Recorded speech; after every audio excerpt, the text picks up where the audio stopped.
7 a.m. on the West Coast, 10 a.m. on the East Coast of America, 3 p.m. in London, it's 11 p.m. in Kyoto, Japan, and in Malaysia, it's 1948. I'm Jay Sheldon, and I'm not wearing pants. Welcome, welcome, welcome. How are you? Happy Monday. Yeah, it's Monday. Don't we love it? I'm telling you, it has been one of those days. But lots going on. So much going on today. Welcome also to our podcast listeners. If you are one of those, we appreciate your subscriptions and downloads, and thank you for that. Listening in on Spotify, Amazon, iTunes, all across, anywhere you find podcasts, just search for I'm Not Wearing Pants, you'll find it. You'll see this logo. You'll know you got the right show. There's a few I'm Not Wearing Pants things out there, but we are the original, if not the best. So thank you for that. And across Facebook, YouTube, and Twitch.tv. YouTube, by the way, please, youtube.com/JSheldonMalaysia. Go over there and hit that subscribe button. It's right down over here somewhere on YouTube. Please subscribe. Really means a lot. Costs you nothing and means the world to me. If you would really like to help out, you can go to patreon.com/JSheldon. We have readjusted all of our tiers. It's much more affordable now. You get some cool stuff depending upon what tier level you sign up at. Very inexpensive, even if you're a Malaysian, because we adjusted for that. You know, USD to Malaysia is like 10 billion to 1. So we had to keep you folks in mind, of course. All right, we want to start off right off the top, even before Miko update, with this wonderful, amazing woman. This is my mom, and today is my mom's birthday.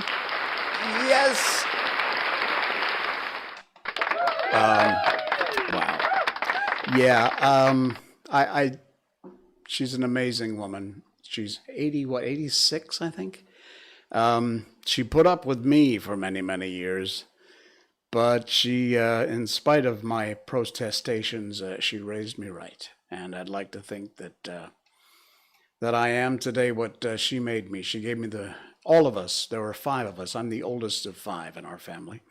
And she went through some unbelievably difficult times in her life, got through it, came out the other side a stronger woman, and still going strong today.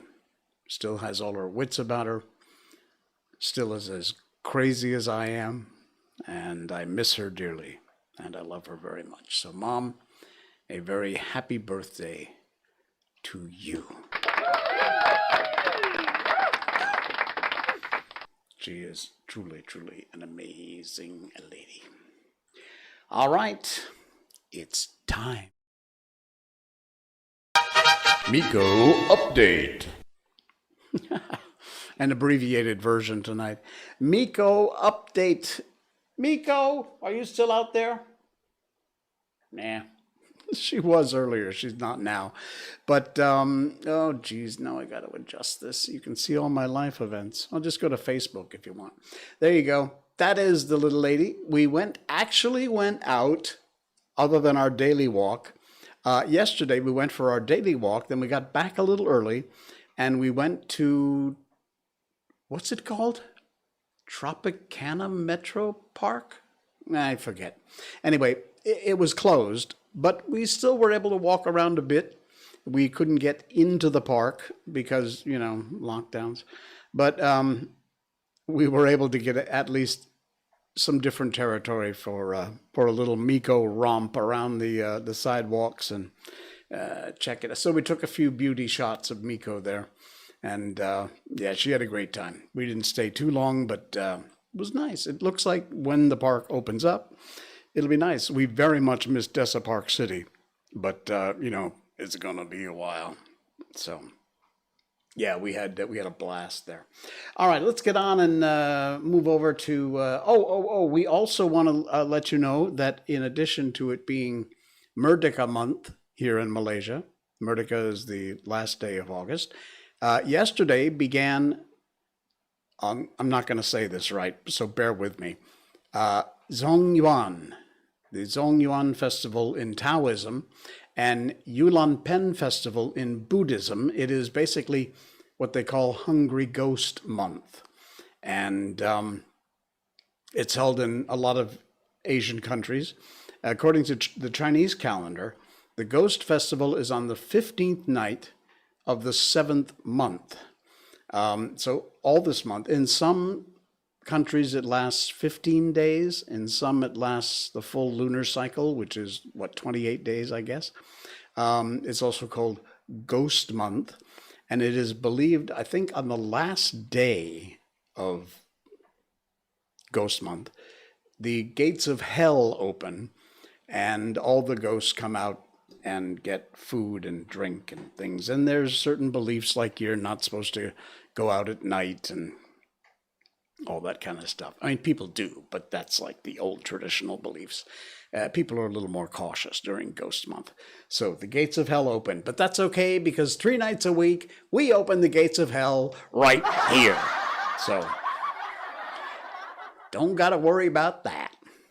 Speaking of hell, okay, I got to readjust. Bear with me. People are talking about, of course, the vaccines. And I have to be careful about what I talk about because I'll probably get censored or thrown off or a hit on YouTube or wherever, Facebook. And so I'm just going to throw this out there. There are anti-vax people. There are pro-vaccine people. There are people who don't care one way or the other.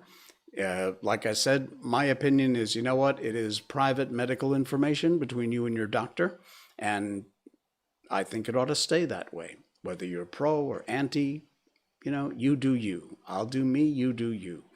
But with all the stuff out there, both pro and anti-vaccine, I saw this and my first reaction was, are you freaking kidding me? I mean, first of all, it's the WHO, so, who trusts them anymore? Idiots. But I just cannot imagine. I mean, I'll be fair, maybe it's how you get infected, sort of. So maybe, but a vaccine that you just put this thing, or there's a YouTube video about it. Just search for, I don't know, where is it? It says COVID-19 vaccine. I don't know who's the world's first inhaled COVID-19 vaccine is coming. Oh, it's Difference Frames the World is the site on YouTube. And I'm not going to play the video. I just put this screenshot up there to show you. And it's apparently a vaccine that you put this mask over your face, take a deep breath, and off you go. I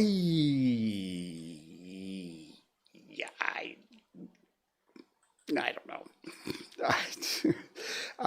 The aerosol inhalation vaccine, similar protective efficacy as the intramuscular vaccine, fewer side effects apparently in adults.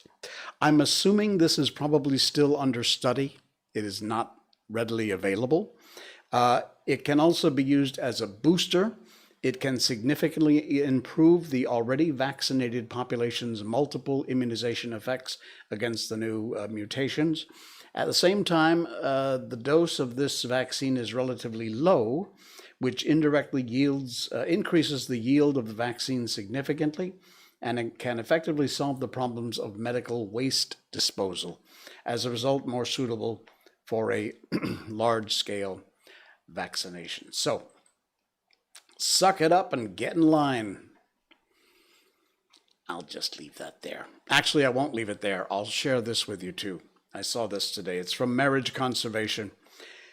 Listen, everybody, something's not right. Please turn back. See this guy? And the other guy says, shut up, idiot. Do as you say. It's for the common good. What? All the little sheeples. There they go. That in no way relates to my previous story. Okay, yeah. All right, time for some good news since we got through the bad news. And we're going to go back to the bad news again, too, because I got some other morons that have been doing unbelievably stupid stuff, and we're going to share that with you, too. But this one's a goodie. Oh, my goodness. What a story. It's from World of Buzz, and a hat tip to the good folks at worldofbuzz.com. You want to read the whole story, you can go over there and search this.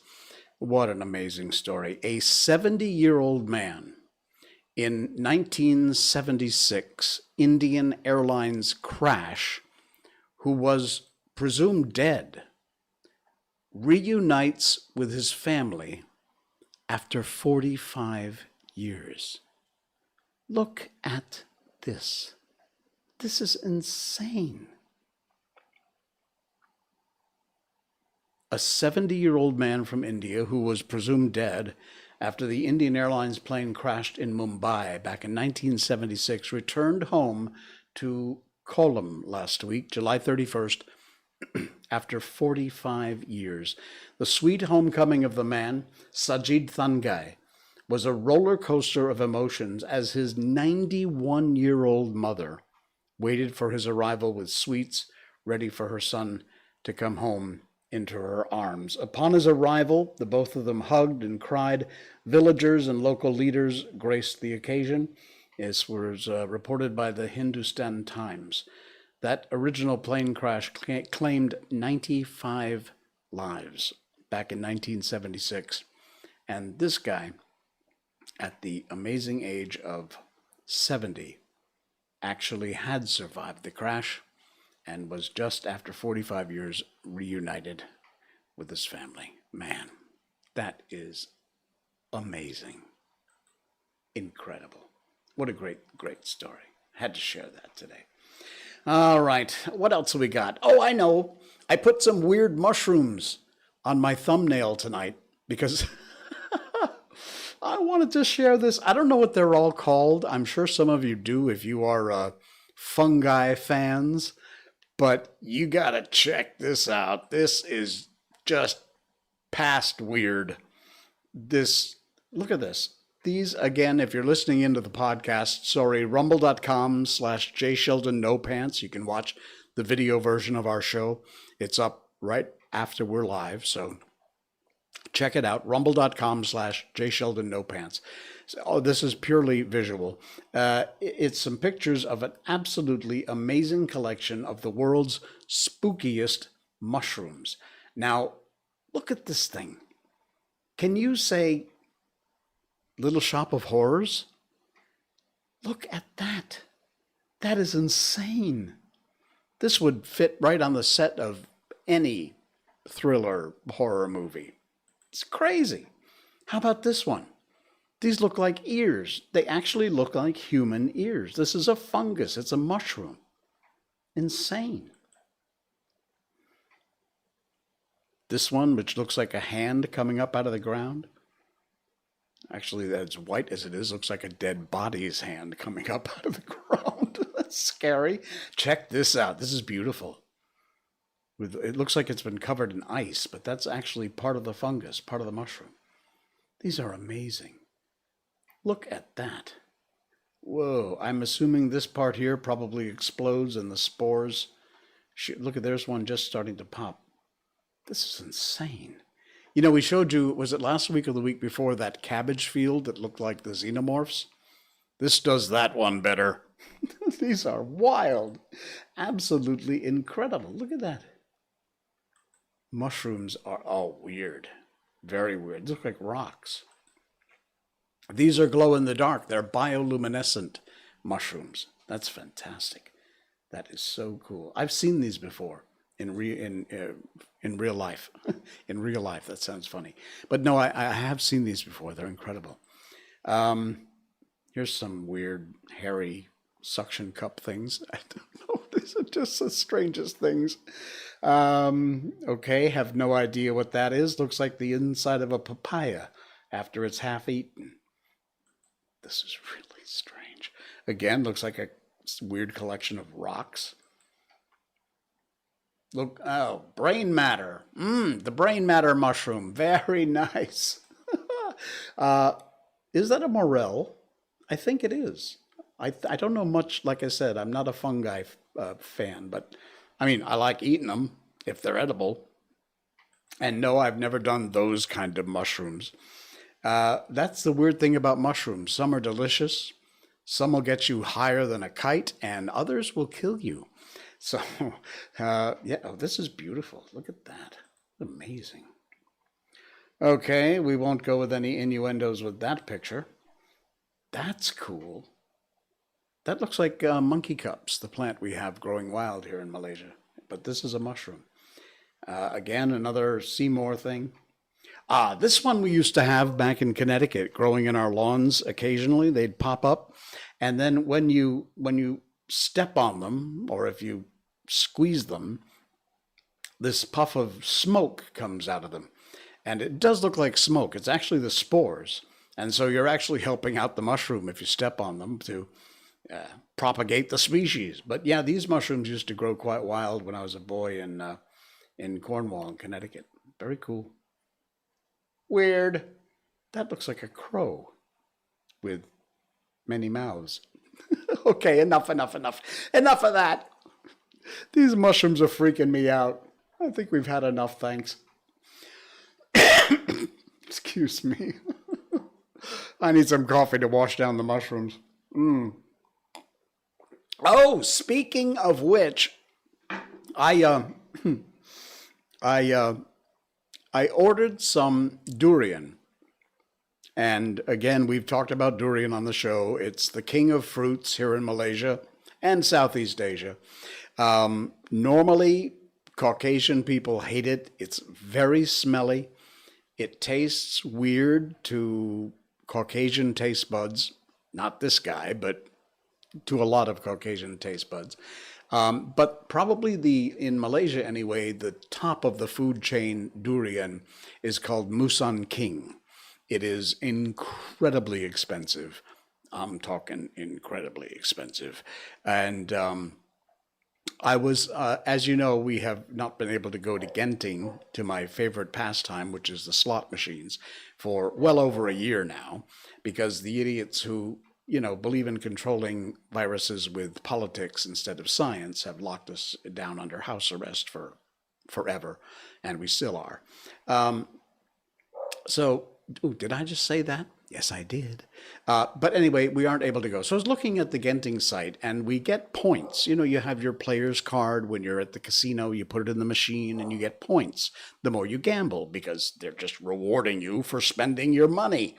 So I've got a ton of points, and not being able to get back to the casino for over a year, of course. They're just sitting there, and they're like money. So they had all these different offers. In fact, this hand phone was paid for by my winnings and losings at Genting. So anyway, they had an offer of Muson King durian delivered fresh. And I said, okay, what the hell? It was not cheap, but it's like Genting points. So it's kind of money I've already spent. Why not spend it? It's just going to sit there. I can't go to the store and buy milk and bread with it. So I ordered some. It came today, and we had it tonight. And oh my goodness. I've never had Muson King before. And I really didn't think it would be that different. I've said before, don't hate me, Malaysia, but I prefer Thai durian to Malaysian durian, because I found when I was in Thailand, the durian there was sweeter, and I prefer something sweeter. In Malaysia, it's kind of sweet, kind of bitter. It's always creamy and odd tasting, but it's a nice taste. I love it. But this Muson King, hands down winner. Wow. It is amazing. I love it. I ate so much, I'm going to be in so much trouble. You're not supposed to eat that much because I love this. It's what they call heaty. Yeah, I'm a little hot tonight. So anyway, we got the Muson King. I bought it as a gift for my other half, and I ate a bunch too. But oh man, it is amazing. If you ever get a chance and you have a little extra cash, or find somebody to buy it for you, get some Muson King. I can highly recommend it. All right. Let's see. There is no good way to segue to this next story. So I'm just going to plow right into it. I put in the headline tonight, the idiots really managed to continue to show off just how freaking stupid they can be. And here is the best example of that. Yeah. We talked about it when the, I don't know if it was Pandalela or one of the female divers had the pixelated picture because these, idiots. Here is our pocket rocket, the amazing Kiran competitor who won the silver medal for Malaysia for the Olympics. Congratulations again. He's wearing the usual bicycle outfit of, whatever that is, spandex, lycra outfit that bicyclists wear. And these overzealous morons felt the need to put a giant black box over his midsection. Okay? Now, I'm going to give you fair warning, folks. You may want to avert your eyes. You may want to take the young children out of the room, because I'm going to show you what's behind the black box. There you go. I can't look.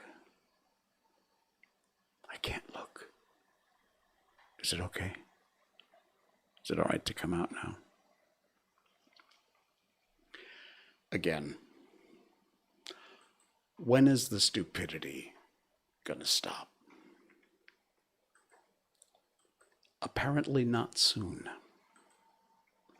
Okay. Can we do something good, please? We got something good? Yes, we do. We have something good. The shopping cart. I showed you before a picture back when I was in radio, back in the 80s, of me at about 300 pounds, first of all. But second of all, I had gone out because people were calling my talk show on the air, on the radio, and complaining about shopping carts that had been left all over the city. So I started a drive to go out and pick up the shopping carts and bring them back to the stores. The shopping cart is the ultimate litmus test for whether a person is capable of self-governing. Check this out. To return the shopping cart is an easy, convenient task, and one which we all recognize as the correct, the appropriate thing to do. You take your groceries to your car, you load them in the boot or the trunk, and then you take the shopping cart and you put it back in the corral or you bring it back to the store. To return the shopping cart is objectively right. There are no situations other than a dire emergency in which you are not able to return your cart. Therefore, the shopping cart represents itself as an apex example of whether a person will do what is right without being forced to do it. No one will punish you for not returning the shopping cart. No one will fine you or kill you for not returning the shopping cart. You gain nothing by returning the shopping cart. You must return the shopping cart out of the goodness of your own heart. You must return the shopping cart because it's the right thing to do, because it is correct. A person who is not able to do that is no better than an animal, an absolute savage who can only be made to do what is right by threatening them with the law and the force that stands behind it. The shopping cart is what determines whether a person is a good or a bad member of society. And there you go. So, return your shopping carts. Don't be an animal. Oh, man. All right, two more things and then we'll get on with our book here. Again, found this today, loved it, had to share. If you're feeling your life is a bit overwhelming or your past is a little overwhelming, this might help. Even though there are days, I wish I could change some things that happened in the past. There's a reason that the rearview mirror is so small and the windshield is so big. Where you're headed is a lot more important than what you left behind. Nice. Where you're headed is much more important than what you left behind. Words to live by, my friends. No regrets. It's back there. One of my favorite lines. In fact, I wrote this into a film that I wrote once. I stole it. And I can't remember. It might have been The Amazing Race. Or it might have been that one with Burt Reynolds where they race across America. What was that called? Cannonball Run. I think it was Cannonball Run. The crazy Italian team gets in the car, and the first thing the guy does is grab the rearview mirror, rip it off, and throw it out of the car. And he says the classic line, "First rule of Italian driving. What's behind you doesn't matter." That's true. Hey, there's a group of Malaysians, and again, hat tip to World of Buzz for this. I wanted to publicize this because it is the coolest idea. If you're interested, please sign up, spread the word, check out World of Buzz for the story. A creative new initiative which teaches you how to play the guitar while helping the underprivileged. It's called Guitar for a Cause, and it's coming up on the 22nd of August. It's via Zoom, and it's a workshop. You can learn groovy guitar tips and tricks with Nish the Fish, who is a Malaysian-born, Hollywood-based alternative rock guitarist, and also Associate of Art in Music student at Musicians Institute in Los Angeles. And a Malaysian put this together. It's a brilliant idea. If you're thinking about picking up a hobby while you're stuck at home, you can hone your guitar skills while helping out the underprivileged. Natasha Ann John, who is at Nat10June, took to her Instagram account to showcase a fundraising initiative alongside her friend Nish the Fish, who is at It's All Love Man, who has made quite a name for himself in the music scene as a guitarist. And she writes, "My dear friend, legendary guitarist, and all-around groovy dude, Nish the Fish, and I have put together a small fundraiser. We'll be conducting a super cool online guitar masterclass, and this will be used to raise money for those struggling during the pandemic, because it is a huge injustice that people have to live in food insecurity." Very true. So all the proceeds from this, you pay a fee to sign up to join the Zoom meeting, and you get this cool guy. It's only 20 ringgit, which, you know, in the US is like, what, $2? So 20 ringgit is not bad. And all the proceeds go to the Lost Food Project. And that's a Malaysian food resource NGO that fights hunger and climate change by tackling food waste. Helping feeding the less fortunate, you'll be able to learn how to play the guitar from an industry professional. And like I said, a minimum donation is $20. So by all means, worth it. You don't need mad guitar skills to join. Any type of guitar you own, bring it with you on the Zoom call, of course. And one that you borrowed even. Borrow a guitar from a friend. And have the enthusiasm to learn. Also, by the way, you don't have to join to make a donation. If you'd like to help out this, you can make a general donation to the cause, no minimum amount required. Of course, larger donations would be welcome. And it's 22nd of August, 10 a.m. via Zoom. And there is a link there in the World of Buzz article.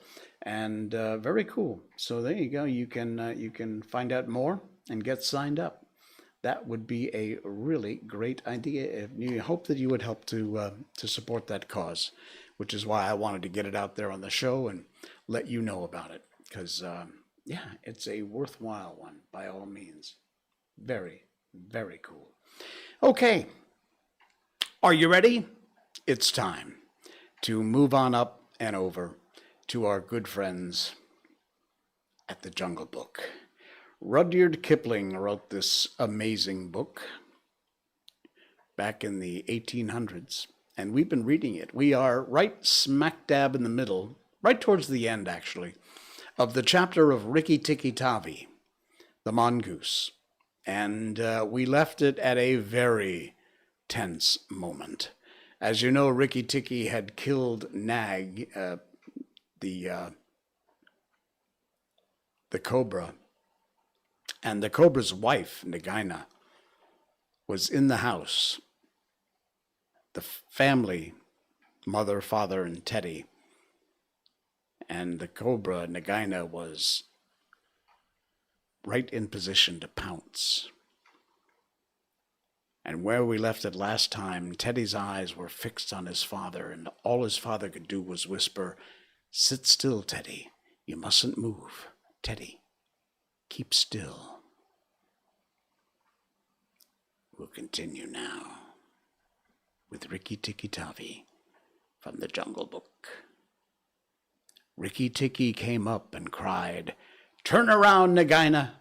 Turn around and fight!" "All in good time," she said, without moving her eyes.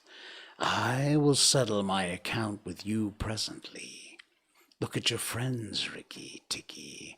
They are still and white. They are afraid. They dare not move. And if you come a step closer, I strike." "Look at your eggs," said Rikki Tikki. "In the melon bed near the wall. Go, look, Nagaina."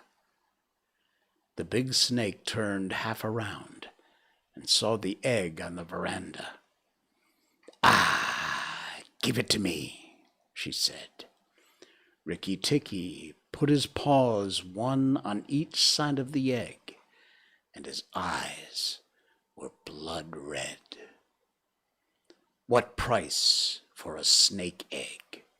For a young cobra?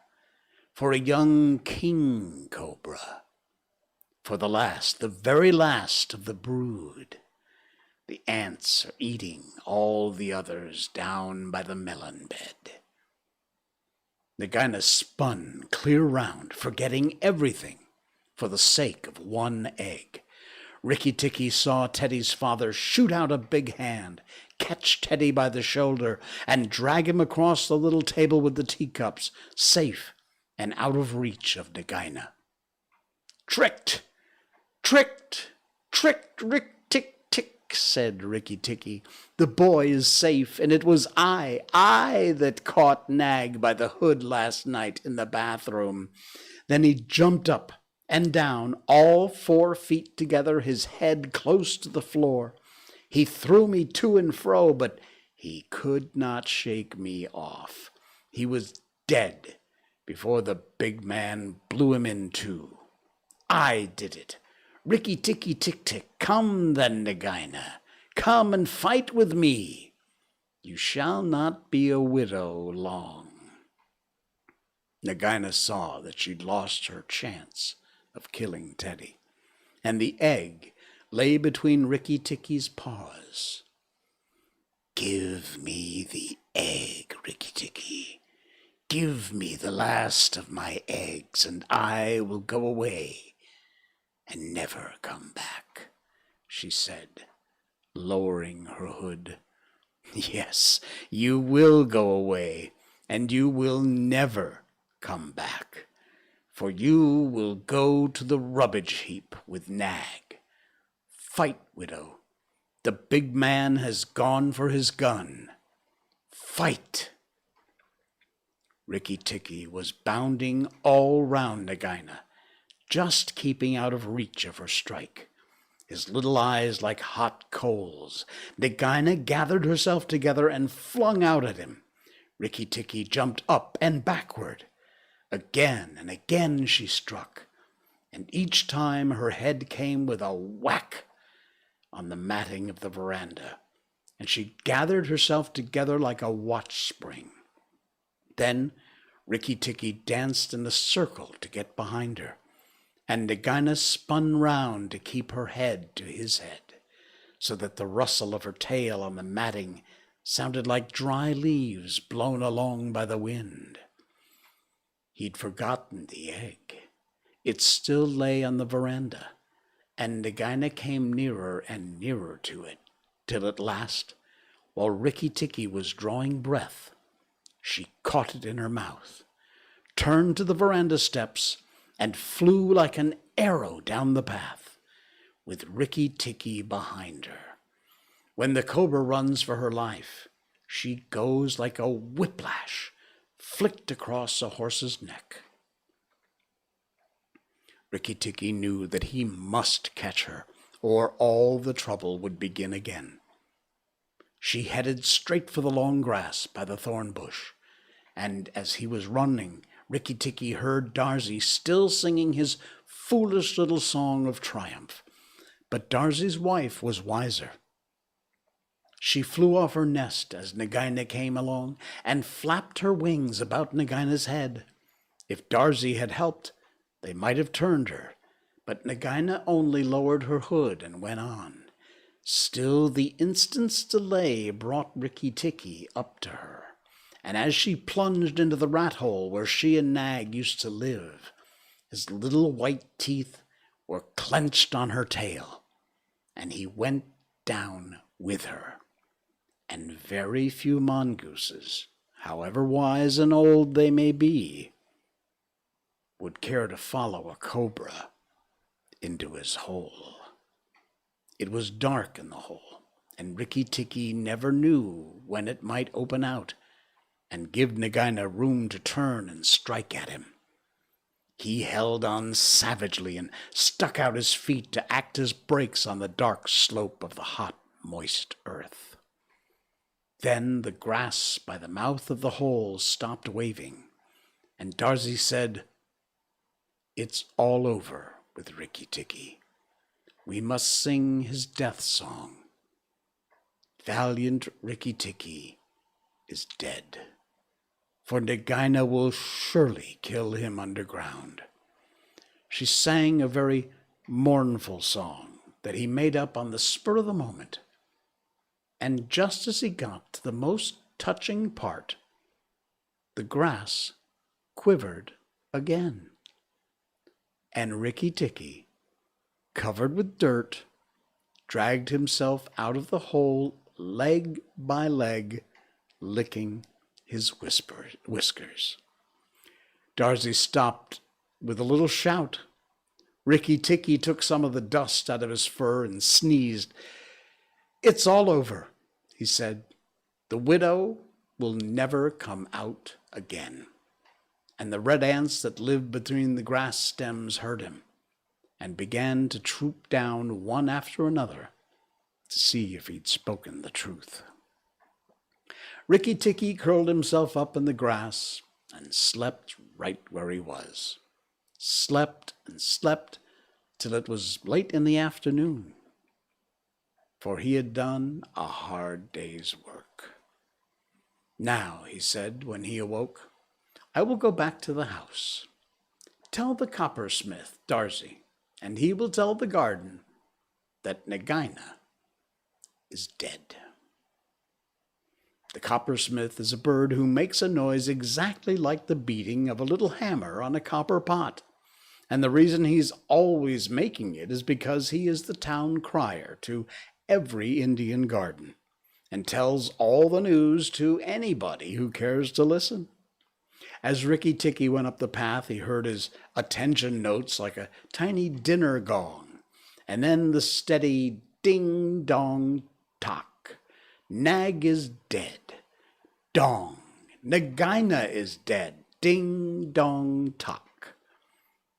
That set all the birds in the garden singing, and the frogs croaking, for Nag and Nagaina used to eat frogs, as well as the little birds. When Ricky got to the house, Teddy and Teddy's mother, she still looked very white still, for she'd been fainting, and Teddy's father came out and almost cried over him. And that night he ate all that was given him until he could eat no more, and went to bed on Teddy's shoulder, where Teddy's mother saw him when she came to look late at night. "He saved our lives, and Teddy's life," she said to her husband. "Just think, he saved all our lives." Rikki Tikki woke up with a jump, for mongooses are light sleepers. "Oh, it's you," he said. "What are you bothering for? All the cobras are dead. And if they weren't, I'm still here." Rikki Tikki had a right to be proud of himself, but he didn't grow too proud, and he kept that garden as a mongoose should keep it, with tooth and jump and spring and bite, till never a cobra dared show his head inside the walls. And we'll end the chapter with Darcy's chant, sung in the honor of Rikki Tikki Tavi. "Singer and tailor am I, double the joys that I know, proud of my lilt to the sky, proud of the house that I sew. Over and under, so weave I my music, so weave I the house that I sew. Sing to your fledglings again, mother, oh lift up your head. Evil that plagued us is staying, death in the garden lies dead. Terror that hid in the roses is impotent flung on the dunghill and dead. Who has delivered us? Who? Tell me his nest and his name. Rikki, the valiant, the true. Rikki with eyeballs of flame. Rikki Tikki Tirki, the ivory-fanged, the hunter with eyeballs of flame. Give him the thanks of the birds, bowing with tail feathers spread. Praise him with nightingale words, nay, I will praise him instead. Here I will sing you the praise of the bottle-tailed Rikki with eyeballs of red."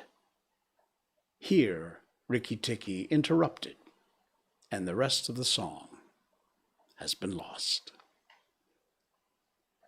Wow. That is the tale of Rikki Tikki from the Jungle Book. Coming up in our next stream, we'll continue on with the Jungle Book. We're nearing the end. The next chapter is called Tumai of the Elephants. Cool. We'll find out what that's all about on our next stream, which will be on Wednesday night. All right, my friends, thank you so much for coming along for the ride. Really appreciate it. I will see you again on Wednesday night. Don't forget patreon.com/jsheldon if you want to support the show and the stream. And we really do appreciate that. All right, happy birthday, Mom. And we will see you all again on Wednesday night. Meantime, I'm Jay Sheldon. I'm not wearing pants. Good night.